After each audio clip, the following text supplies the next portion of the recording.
하나님의 말씀 히브리서 10장입니다. 히브리서 10장 1절에서 18절입니다. 히브리서 10장 1절에서 18절 363면 히브리서 10장 1절에서 18절 한 절씩 교독하겠습니다. 하나님 말씀입니다. 10장 1절입니다.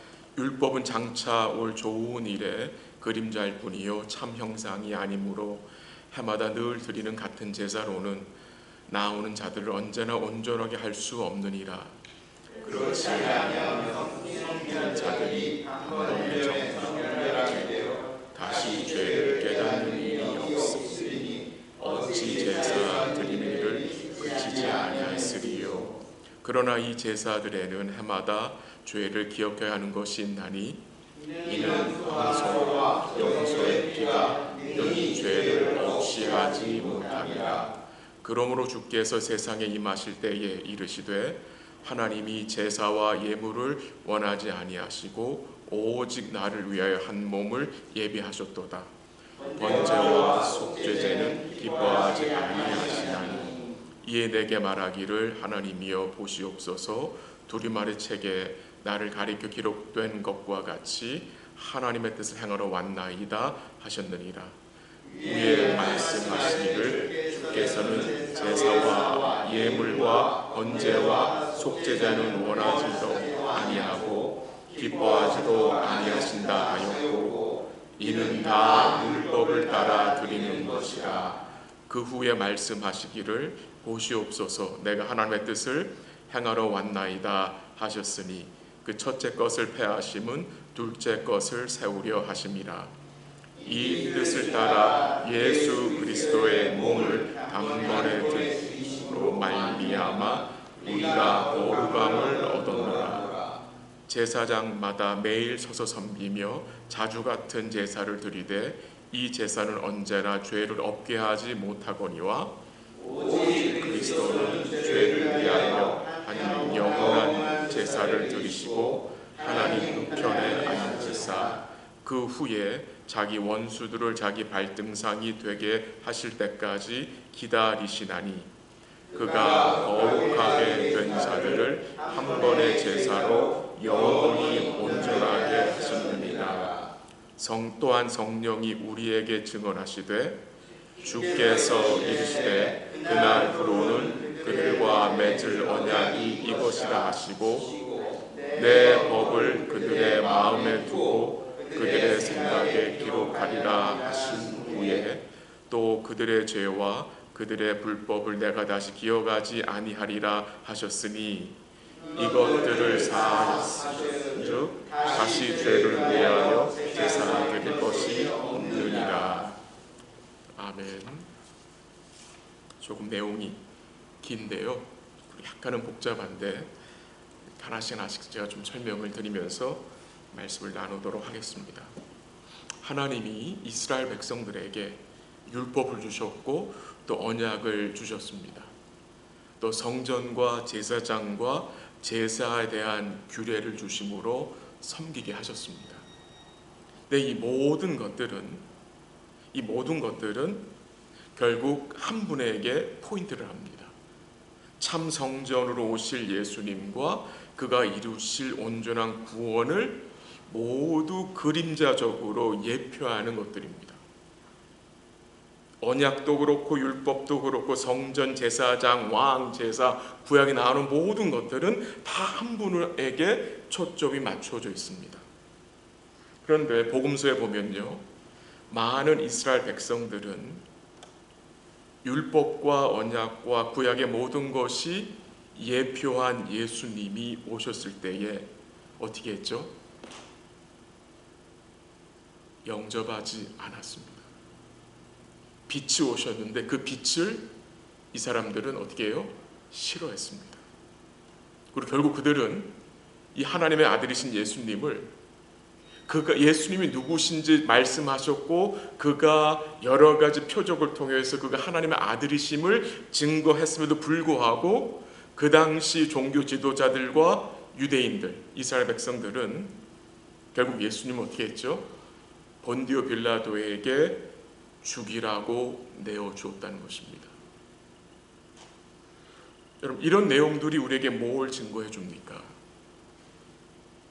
그 수많은 종교 지도자들, 성전 안에 있던 그 종교 지도자들, 또 그들을 따르는 이스라엘 백성들은 율법과 언약과 그 외의 성전과 제사 등등 모든 것을 표면적으로 겉으로만 이해했다는 증거입니다. 그게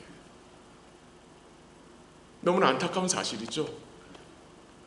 그들이 제사를 드려요, 성전에 가서. 근데 제사만 드리는 거예요.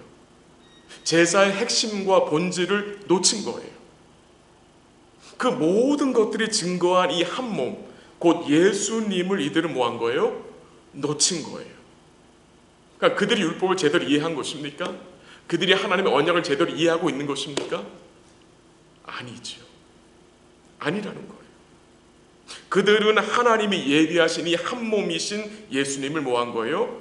바라보지 못한 거예요.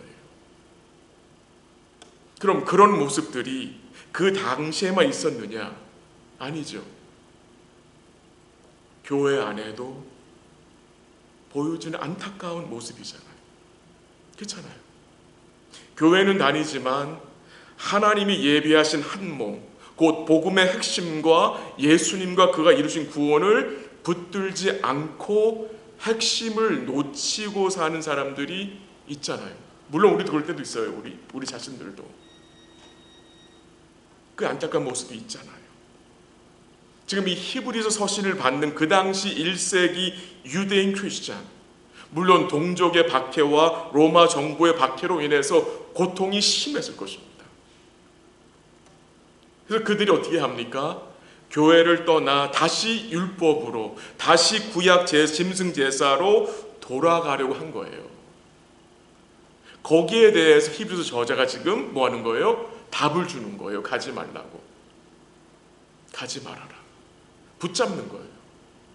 근데 어떻게 붙잡습니까? 오늘 본문 1절이 어떻게 시작이 됩니까? 율법은 장차 올 좋은 일의 그림자일 뿐이요 참 형상이 아니므로 해마다 늘 드리는 같은 제사로는 나아오는 자들은 언제나 온전히 할 수 없느니라 라고 증거합니다. 지금 교회를 떠나려고 하는, 기독교를 떠나려고 하는 그 당시 1세기 유대인 크리스찬들에게 히브리서 저자가 말합니다. 율법으로 구약의 제사로 다시 돌아가지 마십시오. 그 이유가 무엇입니까? 그 이유가 그것들은 그림자일 뿐입니다. 참 형상이 아닙니다. 실체가 아닙니다. 라고 말하는 거예요. 해마다 드리는 짐승 제사로는 아무도 온전함을 받을 수 없다고 증거하는 거예요. 그러니까 이 히브리서 저자가 얼마나 큰 안타까움이 있었겠습니까? 그렇잖아요. 본질을 놓치고 핵심을 놓치고 지금 비본질로 가려고 하는 그 사람들을 지금 붙잡는 거잖아요. 가지 말라고. 이처럼 구약의 제사가 온전함을 주지 못한다고 증거함에도 불구하고 그 당시에는 다시 유대교로 돌아가는 사람들이 있었습니다. 그럼 질문을 던질 수밖에 없죠. 왜 그랬을까? 온전함을 주지 못하는 그 불완전한 것으로 왜 다시 돌아가려는 것일까? 물론 그 당시 심한 박해와 환란으로 인해서 좀 안정을 찾고 그런 마음도 있었겠죠. 근데 그것뿐만은 아니었을 것입니다. 또 다른 이유가 있었을 것입니다. 어쩌면 그들은 유대교로 돌아가서 짐승 제사를 드리다 보면 자기들이 무언가를 행한 느낌이 들고 그 짐승 제사를 드림으로 성취감도 누리고 또 무언가를 할 수 있는 또 그런 행위를 통해서 하나의 복을 좀 받게 되지 않겠느냐라는 생각이 들지 않았겠습니까? 이렇게 가만히 있을 수는 없다. 우린 뭔가는 해야 된다. 우리가 다시 돌아가야 된다. 라는 식의 생각을 가지고 있을 것입니다. 요즘 제가 중독이라는 책을 좀 읽고 있는데 어제 본 내용 중 이런 내용이 있었어요. 그 책에 나온 자매인데 수잔이라는 자매예요. 수잔. 근데 이 자매는 삶의 고통이 있고 아픔과 스트레스를 받으면 폭식을 해요. 폭식. 심한 폭식을 한 후에 죄책감에 시달려요. 내가 이러면 안 되는데. 그래서 어떻게 하냐? 먹은 것을 다 토해내는 거예요. 다 토해내요. 그리고 며칠 동안 금식을 해요. 그렇게 하는 이유가, 그렇게 하는 것이 하나님이 기뻐하시고 하나님의 노를 달랠 수 있다고 생각했기 때문이에요. 그런데 금식하면서 또 배가 고파서 어떻게 해요? 금식을 끝내지도 못하고 또 폭식을 해요. 그럼 또 죄책감에 시달려가지고 또 다 토해내는 거예요. 이게 악순환이 계속되는 거예요. 이 자매의 문제가 뭡니까? 그리스도와 그가 이루신 구원과 그 자매가 그리스도 안에서 받은 그 온전한 죄사함을 온전히 붙들지 않기 때문에 어떤 삶을 살아요? 이 율법적인 삶을 반복적으로 살고 있는 거예요. 내가 좀 다 토해내면, 내가 좀 금식을 하면 하나님 날 좀 좋게 봐주실 거야. 하나님 나한테 화를 안 내실 거야. 이런 식으로 생각을 하는 거예요. 이 자매가 놓치는 게 뭐예요? 그리스도가 주신 가장 위대한 선물을 이 자매는 놓쳤어요. 그게 뭡니까? 온전한 죄의 사함이잖아요. 그걸 온전히 인정하지 못하니까 자기가 무언가를 해서 복을 받으려고 하나님의 화를 달래려고 하다가 결국 어떻게 됩니까? 중독의 노예로 살고 있는 거예요. 이번 주일날 믿음이 무엇인지 생각할 건데요. 믿음. 히브리서 11장에 나오는 믿음에 대해 생각할 건데요. 믿음은 우리가 주님께 무언가를 가져가는 것이 아니죠. 믿음은 무엇입니까? 믿음은 주님이 무엇을 이루셨는지를 밝히 알고 그 주님을 붙잡고 그에게 우리의 삶을 뭐 하는 겁니까? 맡기는 거잖아요. 그때 뭐가 있습니까? 기쁨이 있는 거예요. 그때 평안이 있는 거예요. 근데 이 자매가 그걸 놓치고 있는 거죠. 그럼 그 당시 유대인 크리스찬들이 유대교 짐승 제사로 돌아가려고 한 것은 또한 그들이 뭘 좀 부족하게 알고 있는 것입니까? 예수님이 이루신 그 구원의 가치를 잘 모르기 때문이에요. 그가 허락하신 그 온전한 제사의 능력, 그 영원한 속죄를 놓치고 있기 때문에 어떻게 해요? 다시 짐승 제사로 돌아가려는 거예요. 그러나 성경이 증거하는 복음은 무엇입니까? 오직 죄인을 살리시고 구원하시는 것은 인간의 제사가 아니라 일방적인 하나님의 은혜와 예수님의 온전하신 속죄라는 것을 알고 있습니다. 하나님이 이 율법과 제사 제도를 이스라엘 백성에게 허락하셨어요. 그 목적이 3절에 나와요. 한번 가보세요. 3절. 한번 같이 읽을까요? 10장 3절 시작. 그러나 이 제사들에는 해마다 죄를 기억하게 하는 것이 있나니. 아멘. 4절은 제가 읽을게요. 이는 황소와 염소의 피가 능히 죄를 없이 하지 못함이라. 이 율법과 제사 제도를 허락하신 이유가 뭐예요? 첫 번째는 3절에 뭐라고 나왔습니까? 제사를 통해 죄를 기억하게 하시는 거예요. 죄를 기억하게 하시는 거예요. 이 백성들로 죄의 심각성을 깨닫게 하시는 거예요. 그리고 자기 스스로의 힘으로는 하나님 앞에 나올 수 없는 죄인임을 이들로 깨닫게 하시는 거예요. 또한 이 제사로는 능히 죄를 없이 하지 못한다는 사실을 깨닫게 하심으로 앞으로 오실, 그리고 앞으로 드려질 그 온전한 제사, 그 예수님의 그 대속의 제사를 뭐 하는 거예요? 바라보게 하시는 거예요. 그 제사를 주신 목적이에요. 근데 이 이스라엘 백성은 구약에도 많이 나오지만 이 제사를 가지고 자기들의 죄를 깨닫기보다는 자기들을 치장했어요. 무슨 말입니까? 제사를 드린다고 하여 자기들의 의를 자랑했잖아요. 그래서 하나님께서 뭐라고 말씀하시느냐? 이사야 66장 3절인데 한번 들어보십시오. 읽어드릴게요. 하나님 이스라엘 백성 이렇게 말씀하셨어요. 소를 잡아 드리는 것은 살인함과 다름이 없이 하고 어린 양으로 제사 드리는 것은 개의 목을 꺾음과 다름이 없이 하며 드리는 예물은 돼지와 피와 다름이 없이 하고 분향하는 것은 우상을 찬송함과 다름이 없이 행하는 그들은 자기의 길을 택하며 그들의 마음은 가증한 것을 기뻐한즉이라고 했습니다. 소를 잡는 제사가 나오고요, 어린 양 제사가 나오고요, 드리는 예물이 나오고요, 분향하는 게 나와요. 근데 그것들을 하나님 다 뭐라고 말씀하세요? 가증하다. 가증하다. 왜 그렇습니까? 다 자기의 길을 택한다고 말하고 있어요. 무슨 말입니까? 이 백성들의 제사는 순종이 없는, 믿음이 없는 제사였기 때문에 하나님이 가증하다고 말씀을 하신 거예요. 오늘 본문 5절 한번 가볼게요. 5절. 그러므로 주께서 세상에 임하실 때에 이르시되 하나님이 제사와 예물을 원하지 아니하시고 오직 나를 위해 한 몸을 예비하셨도다 라는 말씀이 나와요. 이 5절과 6절과 7절의 내용이 시편 40편에 나오는 내용인데요, 지금 히브리서 저자가 시편 40편 다윗의 시편을 지금 인용해서 가져온 건데 한번 같이 가볼까요? 시편 40편 한번 가봅니다. 시편 40편 한번 가보세요. 6절부터 나와요. 쭉 6절, 7절, 8절. 40편 831면 시편 40편 6절, 7절, 8절 한번 같이 읽을게요. 시작. 주께서 내 귀를 통하여 내게 들려주시기를 제사와 예물을 기뻐하지 아니하시며 번제와 속죄제를 요구하지 아니하신다 하신지라.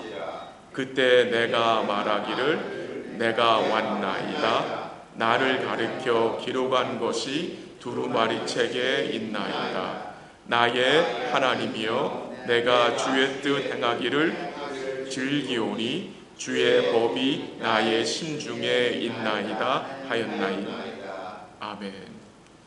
이 시편 40편의 그 배경을 잠시만 말씀을 드리면요, 이 다윗이 고통 중에 있었어요. 그래서 2절에 보면은 나를 기가 막힐 웅덩이와 수렁에서 끌어올리시고 라는 말씀이 나와요. 그러니까 다윗 삶 속에 있던 그 고통과 고난 중에 하나님이 건져주신 거예요. 지금 다윗이 뭐 하는 거예요? 하나님 앞에 찬송을 하며 새 노래로 노래하며 제사와 예물을 드리려고 할 때에 하나님이 다윗의 귀에 말씀을 전해주세요. 어떤 말씀 전해주세요? 6절에 나오는 거예요. 6절 하반절에 제사와 예물을 기뻐하지 아니하시며 번제와 속죄제를 요구하지 아니하신다라는 말씀을 전하시는 거예요. 참 희한하죠. 다윗은 지금 하나님 앞에 감사해서 제사를 드리려고 하는데 하나님이 괜찮다. 나는 제사를 원하지 아니한다.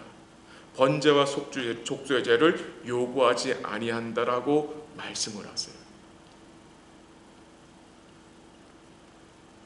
이 내용을 지금 히브리서 저자가 가져온 거거든요. 왜 가져왔느냐? 이 구약의 제사가 어떤 목적으로 드려졌는지를 깨닫게 하기 위함이에요. 이 구약의 제사는 그 백성들의 죄를 기억나게 하고 이 백성들의 죄의 문제를 온전히 인식함으로 이 백성들이 메시아를 바라보고 이 메시아가 가져오시는 온전한 그 대속을 바라보는 것인데, 그 제사의 목적을 이 이스라엘 백성들은 뭐예요? 무시한 거죠. 하나님의 의도를 생각하지 않은 거예요. 그래서 이 백성들은 이 제사를 결국 자기들의 의를 드러내는 용도로 사용한 거예요. 그러면서 지금 이 히브리서 저자가 10장에서 이 시편 40편 6절 7절을 가지고 오는데, 이 히브리서 시편 40편 내용만을 봐서는 우리 정확히 알 수 없으나 이 시편 40편의 내용을 히브리서 10장 5절 6절 7절과 연결해서 보면은 우리가 이 내용을 정확히 알 수 있는데요. 다시 본문 한번 돌아가 보세요. 본문 5절 10장 5절. 그러므로 주께 세상에 임하실 때에 이르시되, 이 주가 누굽니까 여러분? 예수님이죠. 예수님 이 땅에 임하실 때에 뭐라고 말씀하세요? 하나님이 제사와 예물을 원하지 아니하시고 오직 나를 위하여 한 몸을 예비하셨도다. 시편 내용을 가지고 있거든요. 근데 하나님 뭘 하셨대요? 한 몸을 예비하셨대요. 예비. 한 몸을 예비하셨어요. 근데 한 몸을 예비하신 그 몸이 어떻게 될 몸이에요? 제사로 드려질 몸이에요. 하나님의 뜻대로 드려질 몸이에요. 그 한 몸이 누구이죠, 여러분? 예수님이신 거예요. 예수님. 근데 그 예수님 드린 제사가 어떤 제사냐? 7절 마지막에 뭐라고 나왔어요? 7절 마지막에 하나님의 뜻을 행하러 왔나이다라고 하고요. 그 다음에 9절 중간에 보면 뭐라고 나옵니까? 내가 하나님 뜻을 행하려 왔나이다 하셨다라고 말씀하고 있어요. 이게 무슨 말입니까? 이 진정한 제사의 의미를 말해주고 있는 거예요. 하나님이 받으시는 진정한 제사는 하나님 아버지의 뜻을 온전히 이루시는 누구의 제사라는 거예요? 예수님의 제사라는 거예요. 예수님의 제사. 그래서 우리가 예배 때마다 예수님을 통해서 예수의 공동사역에 나가는 이유가 바로 이거예요. 왜? 예수님의 제사를 하나님 뭐예요? 받으셨기 때문에. 그러니까 여러분과 저의 제사가 예배가 하나님 기뻐 받아지려면 누구를 통해야 돼요? 반드시 예수를 통하는 거예요. 예수님.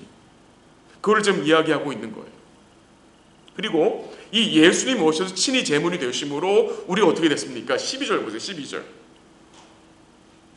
12절. 오직 그리스도는 죄를 위하여 한 영원한 뭐를 드리시고 제사를 드리시고 하나님 우편에 앉으사 그 후에 자기 원수들을 자기 발등상이 되게 하실 때까지 기다리신다는 말씀이 나오고요.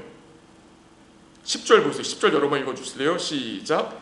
이 뜻을 따라 예수 그리스도의 몸을 단번에 드리심으로 말미암아 우리가 거룩함을 얻었노라. 아멘. 구약에 매번 드린 제사로는 거룩함 얻어요, 못 얻어요? 못 얻죠. 온전함 못 얻어요. 죄사함 받지 못해요. 근데 거기 분명 10절에 나오죠. 예수 그리스도의 몸을 단번에 드리심으로 말미암아 우리가 거룩함을 얻었다 하고요. 좀 더 자세한 내용이 12절 13절에 한 영원한 제사를 드리심으로 예수님이 어디 앉으셨대요? 하나님 우편에 앉으셨다고 말씀하고 있어요. 하나님 우편에.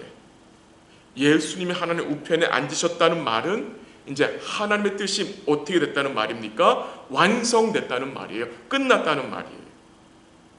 그리고 뭐하고 계신데요? 13절 보면은 원수들을 자기 발등상이 되게 하실 때까지 뭐하고 계세요? 기다리시는 거예요.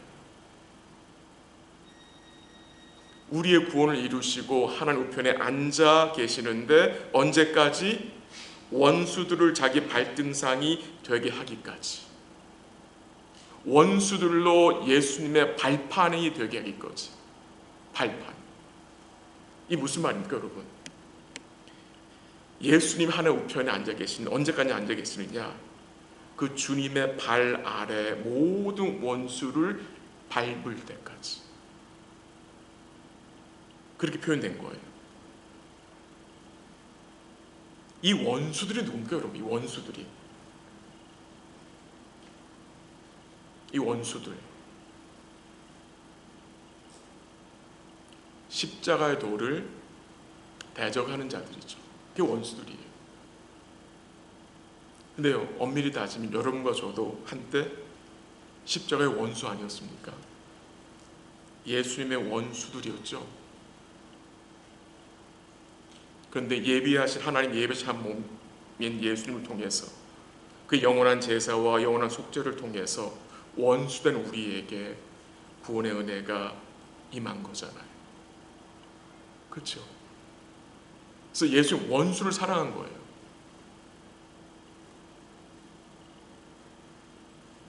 (14절) 보세요. 그가 거룩하게 된 자들을 한 번의 제사로 영원히 온전하게 하셨다.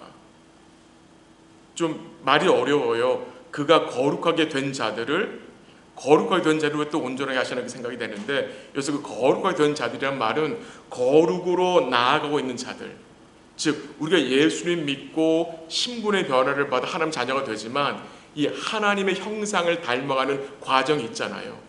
그 과정에 있는 여러분과 저를 하나님 어떻게 하신대요? 한 번의 제사로 계속 뭐 하신대요? 온전하게 하신다는 거예요. 한 번의 제사가 십자가의 제사잖아요. 그 십자가의 효력이 내가 예수를 믿을 때만 나타나는 게 아니라 주님 우리를 부르시는 그날까지 이 십자가의 효력이 우리를 거룩하게 세워 가신다는 거예요. 그게 놀라운 거죠.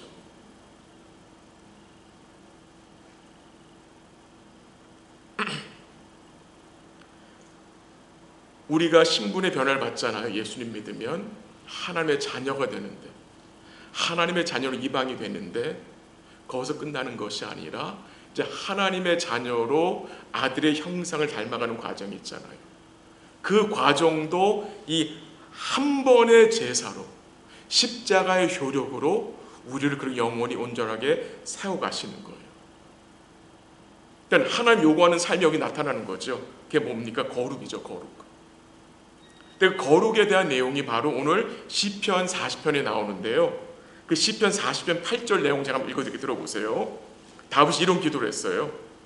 나의 하나님이여, 내가 주의 뜻 행하기를 즐기오니 주의 법이 나의 심중에 있나이다 하였나이다. 이 다윗의 기도거든요. 다윗의 기도. 이 다윗이 영원한 제사와 영원한 속죄를 지금 바라보고 있어요. 그것을 바라보며 거룩함을 입었는데 그 다윗이 무슨 기도를 하고 있어요? 나의 하나님이여, 내가 주의 뜻 행하기를 즐기오니 주의 법이 나의 심중에 있나이다라고 기도를 하고 있는 거예요. 오늘 우리가 이 기도를 좀 같이 했으면 좋겠어요. 뭐를 즐겨야 되느냐? 주의 뜻 행하기를 즐긴다라고 고백이 나오죠. 주의 뜻 행하기를 즐긴다. 그게 거룩이잖아요. 거룩. 주의 뜻 행하기를 즐긴다. 근데 그렇게 하기 위하여서는 뭐가 필요합니까? 주의 법이 나의 심중에 있어야 돼요. 나의 중심에 주의 법이 있어야 돼요. 여러분, 이게 거룩입니다. 딴 게 거룩이 아니에요. 우리가 언제 주의 뜻 행하기를 기뻐할 수 있습니까? 주의 말씀이 내 마음에 거하고 있을 때에. 주의 말씀 내 안에 거하고 있는 것이 가능한 일입니까, 여러분? 가능합니다. 왜 가능합니까? 16절 보십시오. 16절. 주께서 이루시되 그날 후로는 그들과 맺을 언약이 이것이라 하시고 내 법을 그들의 마음에 두고 그들의 생각에 기록하리라. 이 구원받은 백성들의 마음에 하나님이 무엇을 두고 구원받은 백성의 생각에 뭘 기록하셨어요? 주의 법입니다. 주의 법이에요. 이게 놀라운 거예요. 예전에는 주의 법이 내 안에 기록되어 있지 않았어요. 내 마음에. 물론 세상의 법, 도덕법이 있었겠죠. 그러나 주님을 믿고 난 이후에 어떤 일이 생겼느냐? 내 마음에 주의 법이 기록되어 있어요. 새겨져 있는 거예요. 그리고 그 법을 따라 살 수 있도록 뭐 하는 거예요? 성령이 인도해 주시는 거예요. 그것이 하나님이 원하시는 거예요. 하나님 기뻐하시는 거예요. 내 안에 주의 법이 있다는 사실을 계속 리마인드해야 돼요. 뭐를 통해서? 주의 말씀을 통해서. 또 주의 말씀 계속 간직해야 되고요. 그게 여러분과 저의 책임이거든요. 요즘 여러분의 마음을 사로잡는 것이 무엇입니까? 우리 성도님 요즘 무엇에 주목하고 사십니까?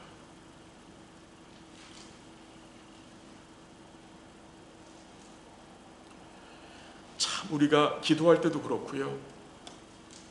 성경을 읽을 때도 그렇고 말씀을 들을 때도 그렇고 여러분 참 집중하기가 어렵지 않습니까?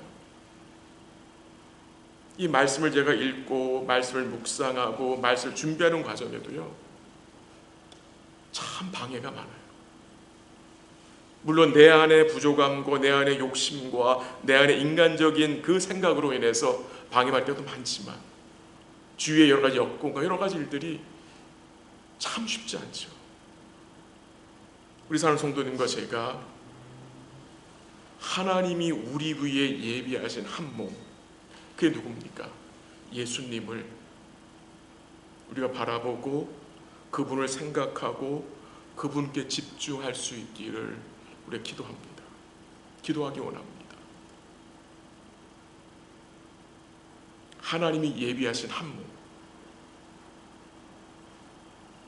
하나님이 예비하신 한 몸, 하나님이 준비하신 거라는 이 내용을 생각, 혹시 여러분 머릿속에 떠오르는 내용이 있습니까? 저는 말씀을 통해서 하나님이 예비하신 한 몸, 하나님이 준비하신 한 몸을 생각할 때에 창세기 22장이 생각이 났어요. 창세기 22장 어떤 내용인지 기억하시죠? 아브라함이 하나님 말씀에 순종하여 그의 독자 이삭을 데리고 3일 길을 가서 제단을 만들고 그 위에 아들 이삭을 묶어두고 칼을 뽑아 이삭을 죽이려 했을 때에 하나님의 사자가 말씀하셨죠. 칼을 거두라고. 그리고 뭘 말씀하셨죠? 하나님이 예비하신 순양을 대신 가져다가 제사를 드리라고 했어요. 그리고 그 산 이름을 뭐라고 불렀죠? 여호와 이레. 무슨 뜻이죠? 여호와께서 산에서 준비하신다는 뜻이잖아요. 이 사건을 통해서 여러분 아브라함이 뭘 깨닫게 됩니까? 뭘 확신하게 됩니까? 그걸 어디서 힌트 받을 수 있냐면 요한복음 8장 56절에 보면은 예수님이 아브라함에 대해서 이렇게 말씀하셨어요. 한번 들어보십시오. 요한복음 8장 56절, 예수님이 아브라함에 대해서 하신 말씀입니다. 너희 조상 아브라함은 나의 때 볼 것을 즐거워하다가 보고 기뻐하였다 그럽니다. 참 놀라운 말씀이에요. 그 오래전에 있던 아브라함이 예수님의 때를 볼 것을 즐거워하였고 또 보았다고 해요. 그것을 보고 기뻐했다. 물론 그건 믿음의 눈으로 본 거죠.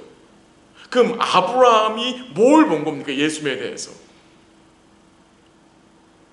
이 땅에 오셔서 하나님의 아들이 제단에 죽을 것을 본 거예요. 우리를 대신하여. 그것이 이삭을 드릴 때에 아브라함이 배운 거예요. 보게 된 거예요. 깨닫게 된 거예요. 하나님이 준비하실 것인데 그 준비하시는 자가 바로 하나님의 아들이라는 거죠. 예수님. 하나님이 여러분 저를 뭘 예배하셨습니까? 단순히 우리의 내일과 우리의 미래만이 아니죠.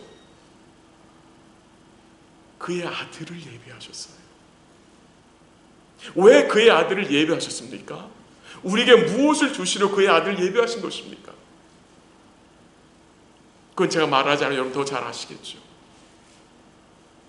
하나님이 여러분을 저를 위해 예비하신 그분을 우리가 기뻐하고 살고 있습니까? 라는 질문을 던집니다.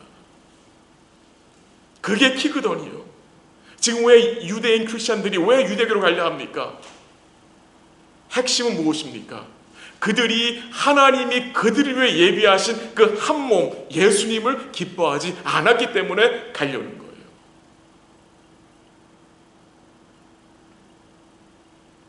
아브라함이 무엇을 기뻐했습니까? 아브라함 예수의 때를 보고 기뻐했다 그랬어요.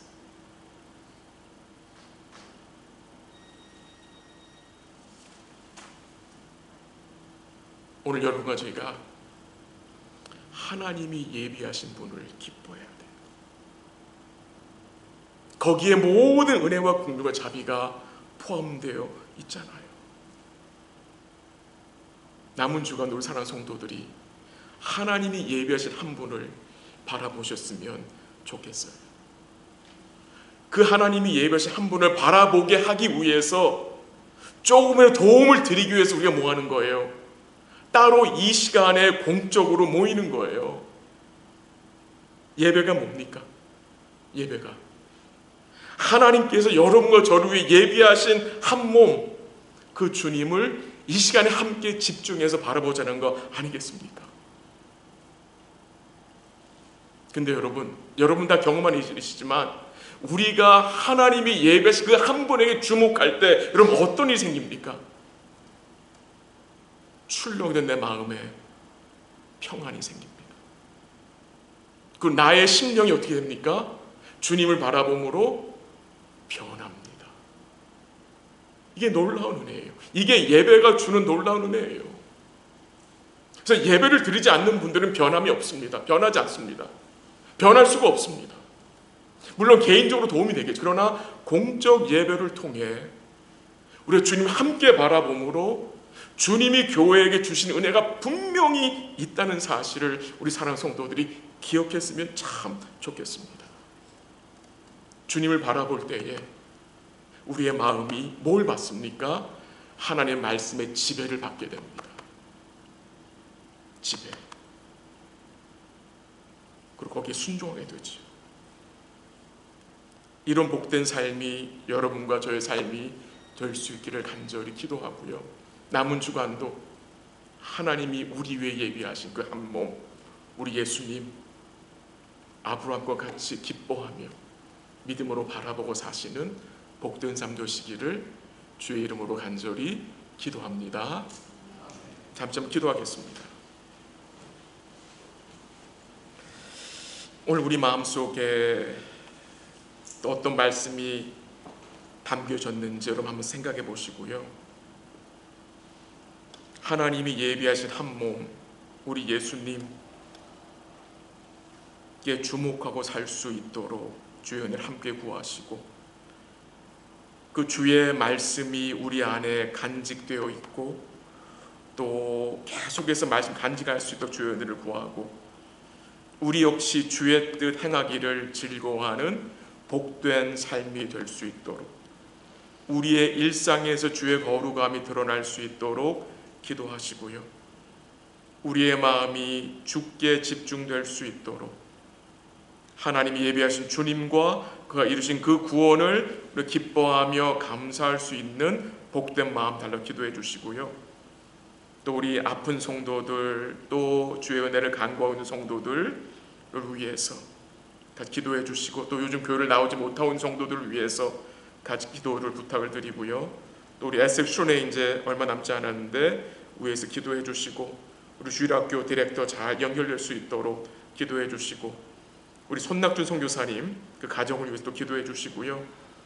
계속해서 그 에모리 대학에서 복음사역 잘 감당하고 그 중국 유학생들에게 복음을 전하고 이 복음의 열매들 잘 맺힐 수 있게 하시고 진행되고 있는 ESL 클래스와 성경을 통해서 구원받는 자들이 잘 또 세워지고 양육받을 수 있도록 기도 부탁을 드립니다. 함께 잠시 기도하고 제가 마무리 기도하도록 하겠습니다. 하나님 아버지